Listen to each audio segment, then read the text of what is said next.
All right, some pretty big news just dropped in the world of weight loss medication. The FDA has given the green light to a brand new, much stronger dose of Wegovy. So let's dive right in, because today we're going to break down what this new dose is, how it works, and most importantly, who it's actually for. So just how much stronger are we talking about here? Well, the new dose is 7.2 milligrams. The old maximum, 2.4 milligrams. My math's not great, but I'm pretty sure that's a threefold increase. That's not a small bump, that's a huge jump. And right away, that brings up the big question, right? The one we're really going to dig into in this explainer. Does a bigger dose actually mean better results? Or is the real story, a little more complicated than that? Okay, so to really get our heads around this new dose, we first have to back up a little and talk about how this stuff even works in the first place.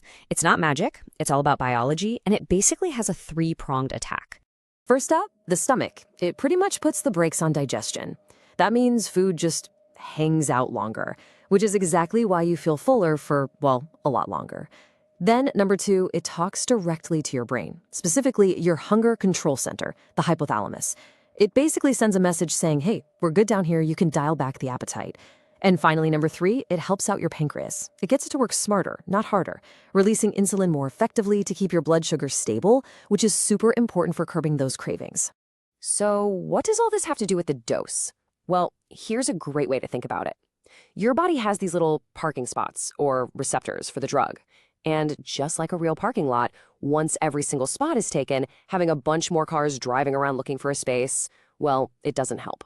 The lot is full. And that parking lot analogy, it perfectly sets up this super important idea we have to get, diminishing returns. Just because you triple the dose, that absolutely does not mean you're going to get triple the benefit. It just doesn't work that way. The fancy science term for this is receptor saturation. It's literally the point where all those parking spots we talked about are full. And here's the key. For a lot of people, the standard 2.4 milligram dose already gets them super close to that saturation point. So piling on more of the drug after that, you get very little extra bang for your buck.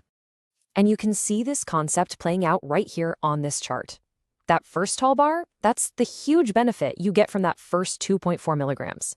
But look at that second, much smaller bar. That's the extra benefit from adding twice as much medication on top of that. It's not much, right? The relationship is not a straight line. It flattens out. I've got another analogy for you. Think about the volume on your TV. Turning it up from, say, level 5 to level 10, huge difference. You can hear everything clearly. But cranking it from 20 all the way to 40, you're not really hearing the show any better, are you? You're just getting a bunch of distorted noise, and frankly, it kind of starts to hurt. So, if the benefit isn't going up that much, what is? Well, that's the catch. And it brings us to the other, much less fun side of the equation, the risk of side effects. And yeah, that risk goes way up. There is an absolutely clear link here. The higher the dose, the higher the risk. So those common side effects we hear about, the nausea, the diarrhea, they don't just stay the same. They can get a lot worse. And even more seriously, the risk for some really tough stuff like severe GI problems or dehydration, that goes up too. And one of the most serious risks people talk about is something called gastroparesis. Remember how the drug puts the brakes on the stomach? Well, this is like slamming on those brakes so hard that everything just stops. Digestion pretty much grinds to a halt. And what's really concerning is that for some people, this problem can actually stick around even after they stop the medication. Okay, so this begs the obvious question, right? If the benefits start to flatten out, but the risks keep climbing, who in the world is this new super high dose even for? Because it's definitely not just a simple upgrade for everybody. And the answer is really clear.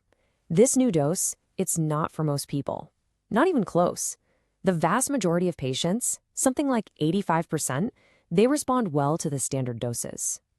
This new higher dose is a very specific tool for a very small group, that roughly 15% of people who are considered non-responders. And you don't just jump to that dose either. The guidelines are pretty clear. A patient should be on a stable, lower dose for at least 16 to 20 weeks. We're talking 4, even 5 months, to be absolutely sure they've hit a plateau before anyone even thinks about moving up to this level. So let's just hammer this home, because it's really the main takeaway from our whole explainer. The new 7.2 milligram dose is a targeted tool for a very specific clinical situation. It is absolutely not an automatic upgrade for every single person taking Wegovy. So, what do you do with all this? You use it to have a really good, informed conversation with your doctor. That's your best move. If this higher dose ever comes up in discussion, these are the questions you want to be ready to ask. Have I really, truly plateaued? Have we given my current dose enough time to work, like at least 4 or 5 months? How are we going to keep an eye out for more serious side effects? And what's the game plan if I just can't handle it? So you see, after going through all of this, the whole conversation kind of changes. We started by asking, does it work better? But that's not really the right question. The real question, the one that gets to the absolute heart of this new approval, is this. For any one person, is that small potential extra gain worth the very significant, very real potential risk?